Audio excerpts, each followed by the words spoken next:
great. Well, thank you so much for inviting me to join you in your process this morning. My name is John Bauters. I'm a candidate for Alameda County Supervisor District 5. My pathway to why I'm running for this office begins with my pathway to public service. So throughout my entire career, it's been the product of kind of my own lived experience. So I was unhoused as a young person. I came out to a conservative family in a conservative community in the Midwest in the 90s. I've experienced being unhoused. My first affordable housing was a boarding house in Southern California. I've spent 25 years in nonprofit direct services. I have been doing human and health services for that period of time. I spent 10 years as a homeless outreach service provider in Chicago.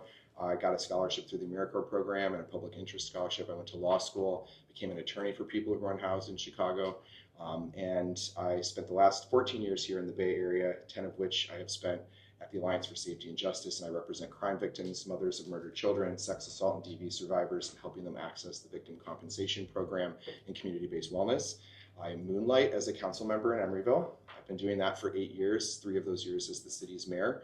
And in that role, I have spent a lot of time really focused on housing, affordable housing access, and creating livable and safe communities. So we've opened 4 new parks. We revitalized them in my time as mayor and a council member. We passed a $50 million affordable housing bond. We're building permanent supportive housing for the homeless, transition age youth housing, as well as working family housing. We're one of the only cities meeting its RHNA obligations. And the County Board of Supervisors, if you aren't deeply familiar, has a $4.5 billion budget, which about 2/3 of it is the county's social and human services funding. I think the County Board of Supervisors deserves a representative on the board who actually has both lived and professional experience in that space and understands how to use best practices to leverage the common resources we have to build social, health, and economic outcomes for everybody here in the East Bay. And that's why I'm choosing to run for this office. Awesome. Amazing, thank you. Excellent. I'll go ahead and do our first prepared question. This one's gonna be on the economy. Okay. So I've got a couple steps to it, so just hold on for a second. So how does the economy of Oakland and Emeryville compare to the rest of the county? How have the financial positions of these cities improved or declined since you took office? And additionally, what specific policies have you implemented during your leadership that have positively influenced the local economy? Okay, and for those, how much time do I have for each questions? Like how many questions you have?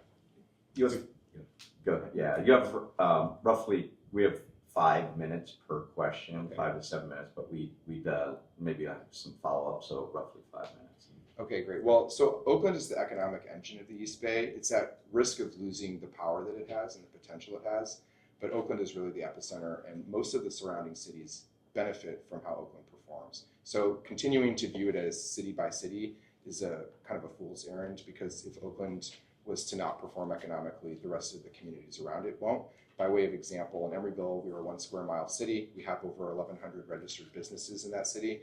5 of the largest producers of tax revenue in the city are the city's hotels. Those hotels benefit from conferences, conventions, things that happen in San Francisco and Oakland, fill Emeryville's hotels to produce the revenue that provides the services to our city. Cities like Emeryville around Oakland all have those types of economic relationships with it. So there's an actual need for somebody at a county level to recognize the intersectionality of economies between Oakland's economy and the rest of the communities in the Bay Area and East Bay, and put those to good work harmoniously. I think personally, historically, the county and the city have pointed fingers at one another about who's responsible for respective issues that take place in Oakland, but to continue to treat Oakland that way and deny it assistance and care and community and collaboration would be to deny all of ourselves the resources we need to succeed. Emeryville has been on an upward trajectory for a number of years. It was an industrial town that was kind of burned out. We've reimagined ourselves several times already as kind of a big box store community, a business community, now as a life sciences community. And my work on the city council has really been to diversify the revenue opportunities in Emeryville, and that's been done in a number of ways. We've brought in innovative sustainability companies, cannabis businesses. We didn't do a 10% tax on cannabis. We did a tax I created called the 321 tax that basically incentivized the entire vertical chain of the industry to come to Emeryville and partner them with one another. Oakland has been unfortunately on a different trajectory, and I think that's largely due to poor budgeting decisions. I have been the budget chair in Emeryville for 8 years now. And in that place, we've done a number of things. We created a Section 115 pension trust, so we take one-time funds that spill over in revenues and we put them aside to help cover unfunded liabilities when we have economic downturns. We've adopted a series of policies around the ballot measures that we've passed. So we've passed Measure S in 2018, Measure F in 2020, Measure O in 2022.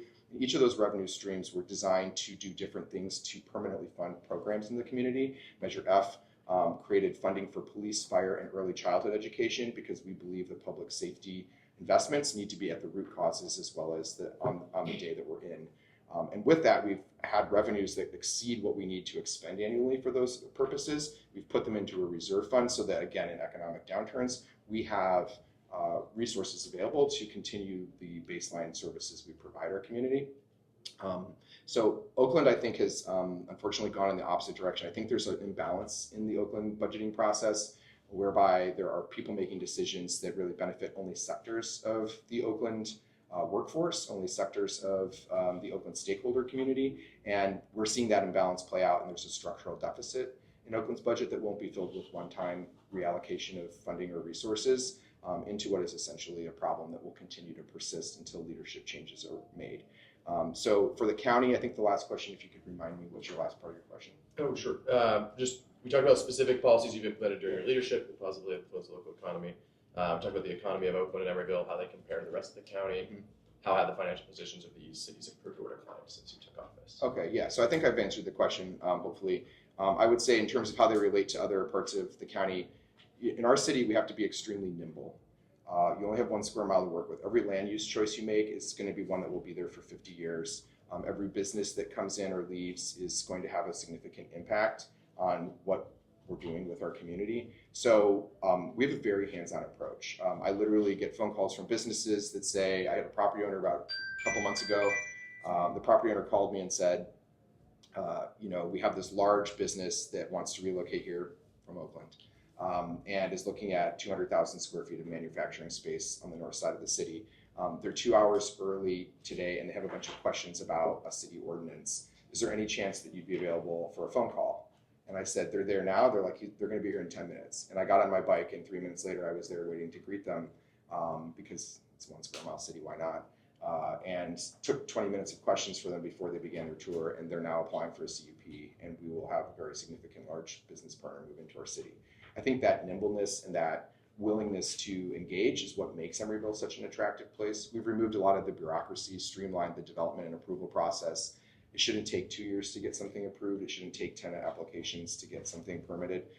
And those types of decisions are how we've improved the efficacy of our community and reduced costs. So as costs have gone up around the Bay Area for all of us, we've found ways to reduce those costs internally by making the process for our private partners streamlined and seamless so that they have a positive experience and they tell the next business, we love working in Emeryville. Every business I've worked with says I will never leave this city. And I want that for Oakland. I want that for Oakland. I want that for the East Bay because we're a community rich with resources, climate, topography, education, international trade, but we are not rich in leadership right now. And I think that needs to change. All right, I have the next question. Your focus has been on managing Emeryville, not as much focus on Oakland. Mm-hmm. Why should Oakland residents vote for you over someone who is an Oaklander and connected to many communities here? Yeah, because I actually do a lot for Oakland that most people in Oakland wouldn't see for a couple of reasons. So I'm in my 3rd year as the chair of the Alameda County Transportation Commission. And in that capacity, I have helped secure $187 million for the Port of Oakland's GoPort project, which is transforming the 7th Street Grade East separation. I have actually worked with Oakland's leadership when they almost didn't execute documents that would have performed that project completely to ensure that Oakland got the investments it was entitled to from the state of California. I have come back from the federal government. I go 3 or 4 times a year on behalf of the county with grants that benefit almost exclusively Oakland. We came back with the CRISI grant, which is a rail safety improvement grant, which will improve rail crossings for both pedestrians, bicyclists, but also goods movement. We've come back with a huge grant for the East Bay Greenway project, which will go from Lake Merritt Park to Hayward and create a corridor of active travel for people. We've done other grants and other projects. The San Pablo Avenue corridor is another one that Oakland will benefit from, where we've come back with a Reconnecting Communities into Safe Streets for All grant. So I currently, most of the work I do on behalf of the county doesn't benefit Emeryville at all. I can't think of a time the trips I've made to DC have been about Emeryville. They're almost exclusively about AC Transit BART in the city of Oakland, where the primary recipients of most of those funds. So I do that work already and want to see that continue. Additionally, I was 2 years as the chair of the Bay Area Air Quality Management District Board, and I represented all of the cities in Alameda County, including Oakland, in that board. And in that capacity have adopted some of the most stringent air quality emissions regulations in the world, which I'll be targeted for in the course of this election by my opponent because of some of her alliances to some of the unions. But the reality is that refinery emissions and emissions that harm particularly Black and brown communities and poison the lungs of Black children who disproportionately have asthma, we enacted Regulation Rule 65 amendments, which will dramatically reduce refinery emissions and other types of PM emissions that come from industrial pollutants. There'll be retrofits required for certain facilities, and that will improve the health quality of people who live here in the East Bay. On top of that, I'm just a partner to the community at large. When you represent a 1 square mile community, I know there's this tribalistic view that, well, this is my city. I come from a small town. You can be proud of being from a small town, but you can't really exist if you think that that is your universe. It's a really naive approach when you're from a small city. We know that people in Oakland don't pay attention to what we do. I'm very used to that. But we have to pay attention to what everyone in Oakland does. So whereas I think my opponent would probably not really be able to tell you what we do in Emeryville, we know a lot about what goes on in Oakland because what happens in Oakland directly impacts our lives every day. So when Oakland voters say, we don't know this guy, why should we vote for him? I'm not somebody who runs to a podium or does a press statement every time I do something for this community, because that's not why I'm doing it. I wasn't recruited by the labor unions to run for this office. I was recruited by the community to run for this office because of the work I do. Probably have the last certainly a softball question for you. All right, here, I'll take it. Oakland continues to face a significant homeless challenge. Yes. In your opinion, how effectively have Oakland and the county collaborated to address this issue? And as supervisor, what specific actions will you take, which policy actions will you take to utilize county resources to create long-term solutions for homelessness? Thank you for the question. This is a primary reason why, as I said in the beginning, why I'm running. I really think this is where I can be a value add. And as I also said, I think there's a lot of finger pointing. Land use decisions are made by cities in the exclusion of unincorporated county. And there's a lot of issues around how the county has program services into places the city of Oakland and other cities for that matter have chosen to provide care to people, whether that's shelter, whether that's shelter plus care, whether that's transitional housing. The service components are supposed to be provided by the county.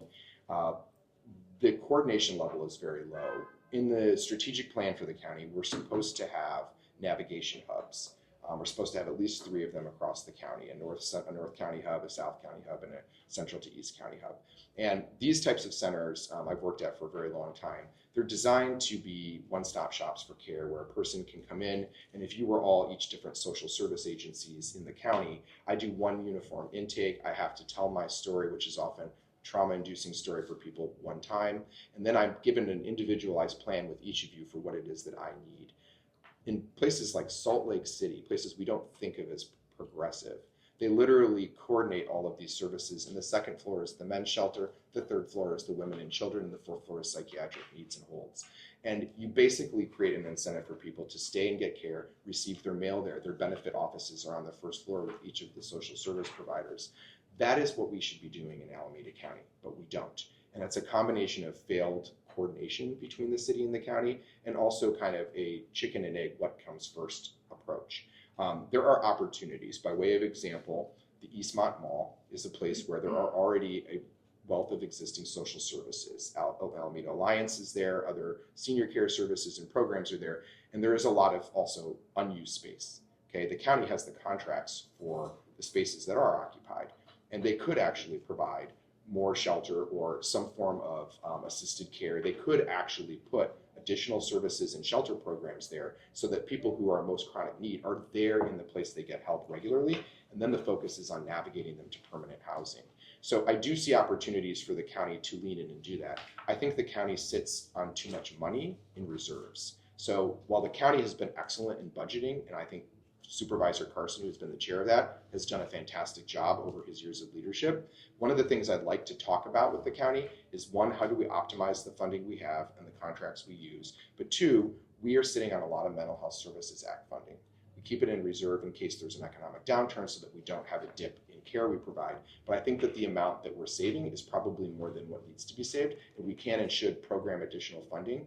I would recommend we program it into a handful of pilot programs that allow us to test ways to do things so that we can decide how to better invest our money long term, as opposed to committing out front to a program or service model that may not reflect our own community's needs. I have a lot of ideas about how to do that, but it will take partnership with cities, especially the city of Oakland, to execute that.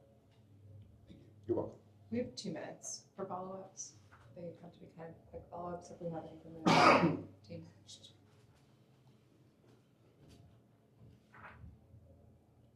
Anybody, I'm going fast just because I'm afraid of the clock. I'm like, I don't have the clock, and I'm afraid I'm not going to get all the questions. That's my I fear. don't have it formulated, but can you speak on gentrification? Say I don't have a question formulated. just talk Can you openly speak about on gentrification. Sure. That's a very important. Gentrification and displacement are really important. I'll just tell you how I've thought about operationalizing change in my city in a way that tells you how I think about policy holistically. A lot of people come to policy issues and say, well, if we solve the housing problem, right, or if we address wages, or we address education, right, these are all topical issues. But the real issue is human beings. It's people. It's about a whole person and a whole person's existence, right? And that's the world I come from. So when I see people, sometimes they come to me with a housing need, but they also need affordable childcare. They need transportation. They need an educational opportunity. They're more complex than that, right? So when I came into office and it was, we're going to do work on a whole bunch of things, housing and wage justice and other things. One of the key things that I told my colleagues was you have to put in place policies at the beginning that will protect the people who live there and ensure your community remains not just diverse from a check the box perspective, but that it will actually have all the services and the complement of care that will allow people to not just stay there, but want to be there. People have to want to be part of that too, because people do self-select out of communities they don't identify with, even if they have the means to stay. There's both of those are problems. So what we did in Emeryville was I went out to voters and I asked them in 2018, 2 years in, $50 million affordable housing bond, which if you don't know was the highest per capita affordable housing bond in state history. For a city of 12,000 people to do a $50 million bond, as the East Bay Express wrote in 2018, if Oakland were to take Emeryville's action, it would be a $1.8 billion bond. That's how significant the investment was for our town. But the reason we did it at that level was because it wasn't just about we're going to do affordable housing.